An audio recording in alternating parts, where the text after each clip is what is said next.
You know, it's funny, because I still remember it like it was yesterday.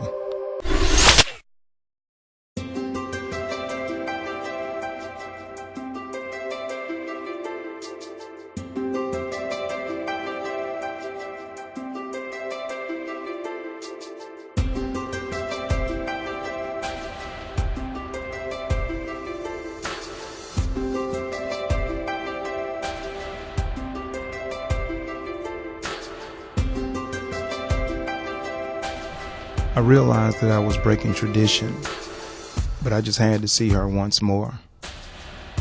I came within a whisper's distance of my angel. The friction permeating our bodies could have been used to light the candles that were illuminating the room. I inhaled deeply. The cool, refreshing scent of spearmint teased the fine hairs lacing my nostrils as I gazed into the depths of her eyes and smiled privately.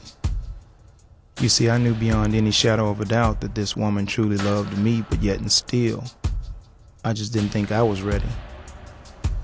Time seemed to remain still as she leaned in for a kiss. My heartbeat suddenly increased.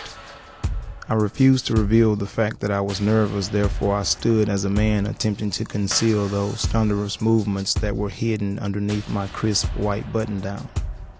The time had come. I slowly reached down to remove the bulge that had been dormant within my black slacks. Her eyes widened at the sight of it. I remember she attempted to retreat, but a quick jolt caused her head to snap back and she hissed upon insertion. In the midst of the moment, I had to pause for a second to admire the single tear that had just fallen from the wells of her eyes. It was so heartfelt.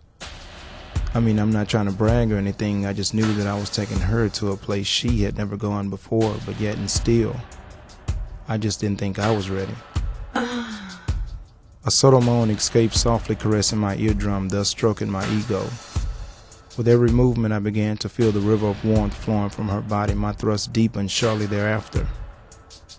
I proceeded to penetrate slightly deeper each time until her last breath was exhaled, and at that moment, I knew she was in heaven. Now for a split second I thought to leave it embedded within her warmth, but in good taste I slowly withdrew from my coffee-colored princess. As she began to gradually descend, reality quickly set in.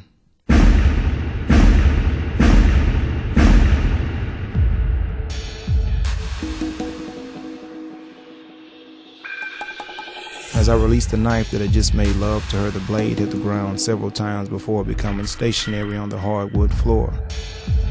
There was no emotion rendered on my behalf. All that she would receive is a menacing smile as I straddled her lifeless body and spoke into an inaudible ear. I told you I wasn't ready.